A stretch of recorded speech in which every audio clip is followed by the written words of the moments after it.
ಕಲ್ಲು ಹೆಜ್ಜೆ ಹೆಜ್ಜೆಗೂ ಚುಚ್ಚುವ ಮುಳ್ಳು ದಲಿತರ ಹಾದಿಲಿ ಬರಿ ಕಲ್ಲು ದಲಿತರ ಹಾದಿಲಿ ಬರಿ ಕಲ್ಲು ಹೋದಲೆಲ್ಲ ಹಸಿ ಬಿಸಿಲು. ಈ ದಿನ ಹೆಬ್ಬೂರಹಳ್ಳಿ ಗ್ರಾಮದಲ್ಲಿ ಪ್ರತಿಭಟನೆಯನ್ನ ಮಾಡಿ ನಮಗೆ ಮನವಿ ಪತ್ರವನ್ನು ಸಲ್ಲಿಸಿದ್ದೀರಿ.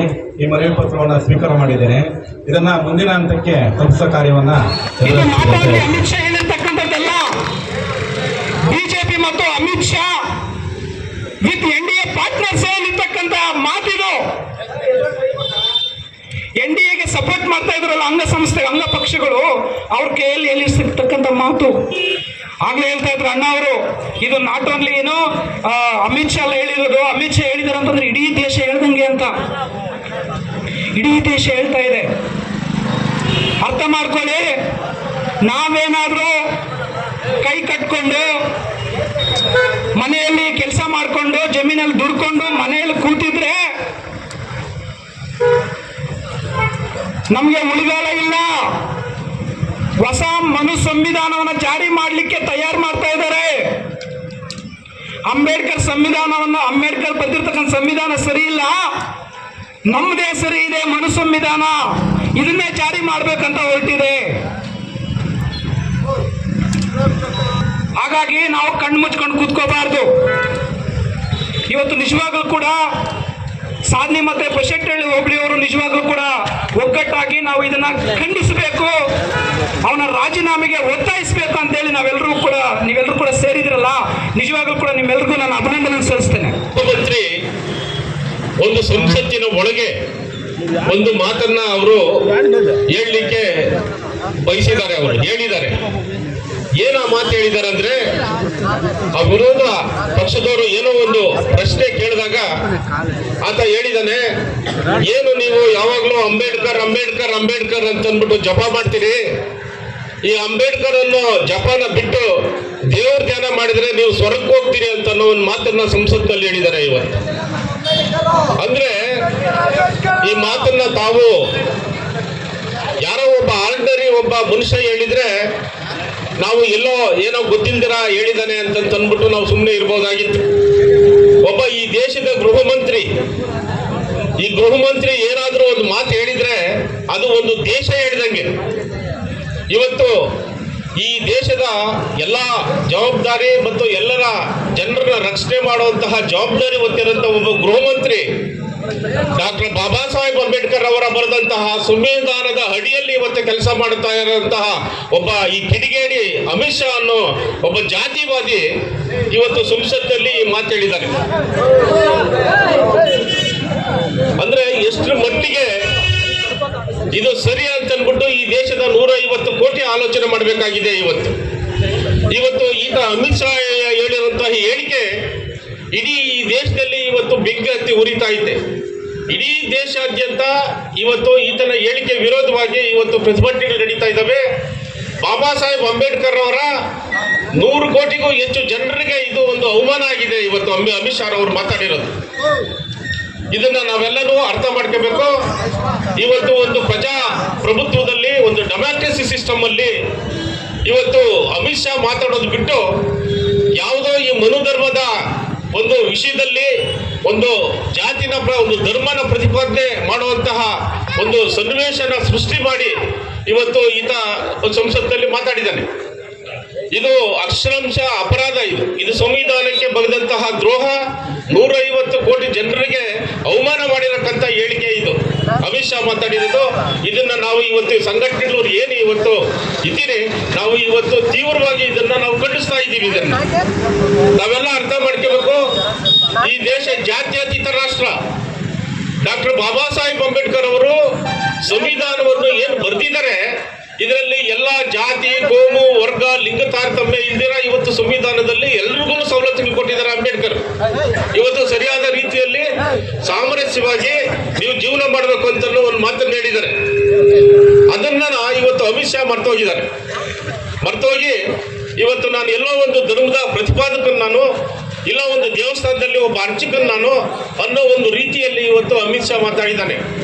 ಆದ್ರಿಂದ ಇವತ್ತೇನಾಗಿದೆ ಅಂದ್ರೆ ದೇಶದಲ್ಲಿ ಇವತ್ತು ನಮ್ಮ ಪ್ರೈಮ್ ಮಿನಿಸ್ಟರ್ ಏನಿದ್ದಾರೆ ಮೋದಿ ಅವರು ಅವರೂ ಸಹ ಈ ಮಾತನ್ನ ಕೇಳ್ತಾ ಸಂಸತ್ನಲ್ಲಿ ಕೂತಿದ್ದಾರೆ. ತಕ್ಷಣ ಇವತ್ತು ಏನಮ್ಮ ಮಾಡಬೇಕಾಗಿತ್ತು, ಮೋದಿಯವರು ತಕ್ಷಣ ಅಮಿತ್ ಶಾ ಅವರಿಂದ ರಾಜೀನಾಮೆ ಪಡಿಬೇಕಾಗಿತ್ತು. ಇವತ್ತು ಡೆಮೋಕ್ರಸಿ ಸಿಸ್ಟಮ್ ಅಲ್ಲಿ ಒಂದು ಸಂವಿಧಾನಕ್ಕೆ ಅವಮಾನ ಮಾಡಿದ್ಯಾ, ಒಂದು ಪಾರ್ಲಿಮೆಂಟ್ಗೆ ಅವಮಾನ ಮಾಡಿದ್ಯಾ, ಇಡೀ 150 ಕೋಟಿ ಜನರಿಗೆ ಇವತ್ತು ನೀನು ಅವಮಾನ ಮಾಡಿದ್ಯಾ. ಅದರಿಂದ ನೀನು ಈ ಸ್ಥಾನದಲ್ಲಿ ಮುಂದುವರಿಲಿಕ್ಕೆ ಅನರ್ಹ ನೀನು. ಅದರಿಂದ ತಕ್ಷಣ ನೀನು ರಾಜೀನಾಮೆ ಕೊಡ್ಬೇಕು ಅಂತ ರಾಜೀನಾಮೆ ಪಡಿಬೇಕಾಗಿತ್ತು. ಆದ್ರೆ ಮೋದಿ ಆ ಕೆಲಸ ಮಾಡಲಿಲ್ಲ. ಇವತ್ತು ಏನು ಟ್ರಯಲ್ ಮಾಡಿದ್ದಾರೆ, ತಾವೆಲ್ಲ ಅರ್ಥ ಮಾಡ್ಕೋಬೇಕು. ಮಾತಾಡ್ಬೇಡ್ರಿ. ಇವತ್ತು ಅಲ್ಲಿ ಉತ್ತರ ಪ್ರದೇಶದಲ್ಲಿ ಒಬ್ಬ ಯೋಗಿ ಆದಿತ್ಯನಾಥನೋ ಭೋಗಿ ಆದಿತ್ಯನಾಥನೋ CM ಮಾಡಿದಿರಲ್ಲ, ಅವನು ನೀನು ಹೇಳಿದ್ದ ದೇವ್ರು ದೇವ್ರು ದೇವ್ರು ಅಂತ ಭಜನೆ ಮಾಡ್ಕೊಂಡು ಕೂತಿದ್ದ. ಅಂಬೇಡ್ಕರ್ ಕಾನ್ಸ್ಟಿಟ್ಯೂಷನ್ ಹೋಗಿ ಅವನ್ ಜುಟ್ಟು ಹಿಡ್ಕೊಂಡು ಬಂದು ಇವತ್ತು CM ಮಾಡಿದೆ. ಎಲ್ಲಿಟ್ಕೊಂಡಿದ್ಯಾ ನಿನ್ ಮತಿ? ನಿನಗೆ ಪ್ರಜ್ಞೆ ಇದ್ದಿದ್ರೆ ನೀನೇನಾದ್ರು ಅಂಬೇಡ್ಕರ್ ಅಂಬೇಡ್ಕರ್ ಅನ್ಬೇಡ್ರಿ, ದೇವ್ರು ದೇವ್ರೆ ಅಂತ, ದೇವ್ರು ದೇವ್ರು ಅಂದ್ರೆ ಅಂತ ಹೇಳ್ತಾ ಇದ್ದ ನೀನು. ನಿನಗೆ ಬುದ್ಧಿ ಇಲ್ಲ, ನೀನು ಶತದಡ್ಡ. ಆಮೇಲೆ ಇನ್ನೂ ಒಂದು ವಿಚಾರ, ನೀನು ನಿನ್ನ ಪಟಲಮ್ಮ ಈ ದೇಶದಲ್ಲಿ 10 ಕೋಟಿ ಇರ್ಬೋದು. ಏನು BJP ಅವ್ರು, RSS ಅವ್ರು, ಬಜರಂಗ್ ದಳದವ್ರು, ವಿಶ್ವ ಹಿಂದೂ ಪರಿಷತ್ತು ಇವರೆಲ್ಲರೂ ಸೇರಿ 10 ಕೋಟಿ ಜನ ಇರ್ಬೋದಪ್ಪ. ನೀನು ಹೇಳಿದ್ದಕ್ಕೆ ಜೈಕಾರ ಹಾಕೊಂಡು ಏನೋ ಅಂಬೇಡ್ಕರ್ನ ವಿರೋಧ ಮಾಡಿ ಮಾತಾಡ್ಬಿಟ್ರೆ ನಿನಗೆ ಜೈ ಜೈ ಅಂದ್ಕೊಂಡು ಬರ್ತಕ್ಕಂಥವ್ರು ನಿನ್ನ ಬಾಲನಗೋಚಿಗಳು 10 ಕೋಟಿ ಜನ ಇರ್ಬೋದು. ಆದ್ರೆ ನೀನು ವಿಶ್ವಸಂಸ್ಥೆ ವರದಿಯನ್ನು ತಗೋ. ನೀನು ಇಡೀ ಪ್ರಪಂಚದಲ್ಲೇ ಒಂದು ದಿನದಲ್ಲೇ ಯಾರ ಹೆಸರು ದೊಡ್ಡದಾಗಿ ಅತಿ ಹೆಚ್ಚಿನ ಸಂಖ್ಯೆಯಲ್ಲಿ ಉಚ್ಚಾರ ಮಾಡ್ತಾ ಇದ್ದಾರೆ ಅಂದ್ರೆ ಅದು ಜೈ ಭೀಮ್ ಅಂತ. ನಿನಗೆ ಪ್ರಜ್ಞೆ ಇದೆಯೇನಪ್ಪ ನಿನ್ಗೆ? ಅಯ್ಯೋ ದಡ್ಡ, ಇಡೀ ಪ್ರಪಂಚಕ್ಕೆ ಗೊತ್ತಾಗಿದೆ ಅಂಬೇಡ್ಕರ್ ಶಕ್ತಿ. ಜೈ ಭೀಮ್ ಅಂದ್ರೆ ಏನಂತ ಗೊತ್ತಾಗಿದೆ. ನಿಮ್ಮೆಲ್ಲರ ತಾತ ಇದ್ದಾನಲ್ಲ ವಿಶ್ವದ ದೊಡ್ಡಣ್ಣ ಅಮೇರಿಕಾದವ್ರು ಒಪ್ಕೊಂಡವ್ರೆ.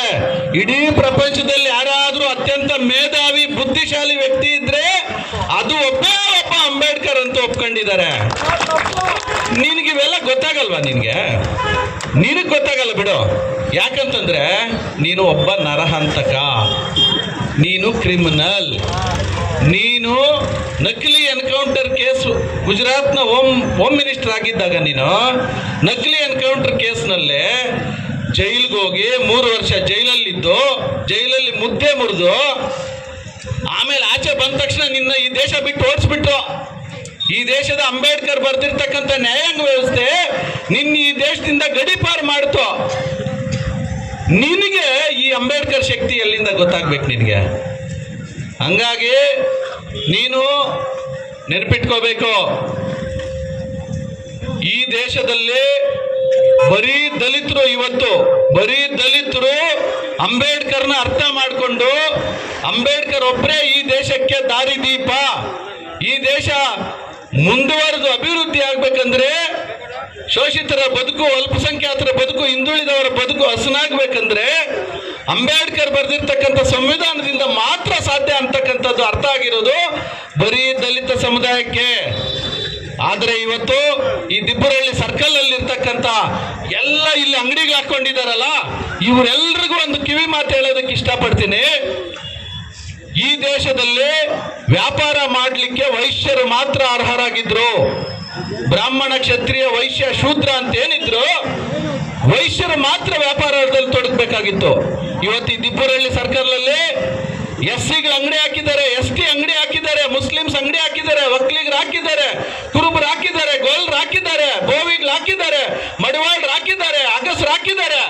ಎಲ್ಲರೂ ಕೂಡ ಅಂಗಡಿ ಹಾಕೋದಕ್ಕೆ, ಇಲ್ಲಿ ವ್ಯಾಪಾರ ಮಾಡಲಿಕ್ಕೆ ಅವಕಾಶ ಕಲ್ಪಿಸ್ಕೊಟ್ಟಿದ್ದು ನಮ್ಮ ಈ ದೇಶದ ಒಬ್ಬ ವ್ಯಕ್ತಿ, ಅದು ಡಾಕ್ಟರ್ ಬಾಬಾ ಸಾಹೇಬ್ ಅಂಬೇಡ್ಕರ್. ಇದು ಇನ್ನೂ ಇಲ್ಲಿ ನಮ್ಮ ಜನರಿಗೆ ಅರ್ಥ ಆಗಿಲ್ಲ. ಈ ದೇಶದಲ್ಲಿ ಈ ವಿಷಯ ಏನಾದರೂ ಅಂಬೇಡ್ಕರ್ ಇಂದ ನಮ್ಮ ಜೀವನಗಳು ಇವತ್ತು ಉನ್ನತ ಮಟ್ಟದಲ್ಲಿ ನಡೀತಾ ಇದೆ ಅಂತ ಏನಾದರೂ ಈ ಎಲ್ಲಾ ಜನಗಳಿಗೆ ಗೊತ್ತಾಗ್ಬಿಟ್ರೆ ನಿನ್ನ ಚೆಡ್ಡಿ ಬಿಚ್ಚಿ ಹೊಡಿತಾರೆ. ಈ ದೇಶ ಬಿಟ್ಟು ಶಾಶ್ವತವಾಗಿ ಓಡೋಗೋವರೆಗೂ ಹೊಡಿತಾರೆ ಅನ್ನೋದನ್ನ ನೀನು ಜ್ಞಾಪಕ ಇಟ್ಕೊಬೇಕಾಗ್ತದೆ. ಹಂಗಾಗಿ ಅಮಿತ್ ಶಾ, ನಿನಗೇನಾದ್ರೂ ನಾಚಿಕೆ, ಮಾನ, ಮರ್ಯಾದೆ ಏನಾದ್ರೂ ಇದ್ರೆ ನೀನು ಅಂಬೇಡ್ಕರ್ ಕೊಟ್ಟಿರ್ತಕ್ಕಂಥ ಭಿಕ್ಷೆಯಿಂದ ಹೋಮ್ ಮಿನಿಸ್ಟರ್ ಆಗಿದೆಯಲ್ಲ, ಅದಕ್ಕೆ ರಾಜೀನಾಮೆ ಕೊಡಪ್ಪ. ಕೊಟ್ಬಿಟ್ಟು ನೀನು ಯಾವ ದೇವ್ರ ಭಜನೆ ಮಾಡ್ತೀಯ ಮಾಡು. ಯಾವ ದೇವ್ರು ನಿನ್ನ ಪಾರ್ಲಿಮೆಂಟ್ ಕಳ್ಸನ ಅವಾಗ ಬಾ. ಅವಾಗ ಯಾವ ದೇವ್ರು ನಿನಗೆ ಉನ್ನತ ಪದವಿ ಕೊಡ್ತಾನೋ ಅವಾಗ ಕೂತ್ಕೋ. ಈಗ ನಿನಗೇನಾದ್ರೂ ಸ್ವಾಭಿಮಾನ ಇದ್ರೆ, ನಾನು ಆಗ್ಲೇ ಹೇಳ್ದಂಗೆ ಮಾನ ಮರ್ಯಾದೆ ಏನೂ ಇಲ್ಲ ಬಿಡು, ಇದ್ರೆ ಇವತ್ತು ಅಂಬೇಡ್ಕರ್ ಕೊಟ್ಟಿರ್ತಕ್ಕಂಥ ಭಿಕ್ಷೆನ ನೀನು ವಾಪಸ್ ಕೊಟ್ಬಿಟ್ಟು ಮತ್ತೆ ನೀನು ಹೇಳ್ತಾ ಇದೆಯಲ್ಲ ದೇವ್ರು ಅಂತ ಅಲ್ಲಿ ಹೋಗ್ಬಿಟ್ಟು ಬಾ. ನಿನಗಿಲ್ಲ, ನೀನು ಕೊಡೋದು ಇಲ್ಲ. ಆಮೇಲೆ ನಿಮ್ಮ ಅಪ್ಪ ಒಬ್ಬ ಇದಾನಲ್ಲ ಮೋದಿ ತಾತ, ಆ ಮೋದಿ ತಾತ ಪಾಪ ಕೈಗೊಂಬೆ ಆದ್ನಷ್ಟೇ. ಈ ದೇಶದ ಪ್ರಧಾನಿ ಆಗ್ಲಿಕ್ಕೆ ನಾಲಾಯಕ್ ಪರ್ಸನ್ ಯಾರಾದ್ರೂ ಇದ್ರೆ ಅದು ನರೇಂದ್ರ ಮೋದಿ. ಡಿಗ್ರಿ ಸರ್ಟಿಫಿಕೇಟ್ ನ ಡೂಪ್ಲಿಕೇಟ್ ಮಾಡಿ ಅದನ್ನ ಜನರ ಮುಂದೆ ತೆರೆದಿಡ್ಲಿಕ್ಕೆ ಆಗದಿರ ಇವತ್ತು ಮುಖಭಂಗ ಅನುಭವಿಸ್ಬಿಟ್ಟು ಯಾವ ಮುಖ ಇಟ್ಕೊಂಡು ಆ ಪ್ರಧಾನಮಂತ್ರಿ ಸ್ಥಾನದಲ್ಲಿ ಕುತ್ಕೊಂಡಿದ್ದಾನೋ ನಮಗಂತೂ ಅರ್ಥ ಆಗ್ತಾ ಇಲ್ಲ. ಈ RSS ನವರು ಏನ್ ಮಾಡ್ತಾ ಇದ್ದಾರೆ, ಮೋದಿಗೆ ಒಂದು ಮಾತು ಹೇಳ್ಬಿಟ್ಟವ್ರೆ, ಆ ತೆಲುಗಲ್ಲಿ ಹೇಳ್ತೀನಿ ಅದು. ಮೋದಿ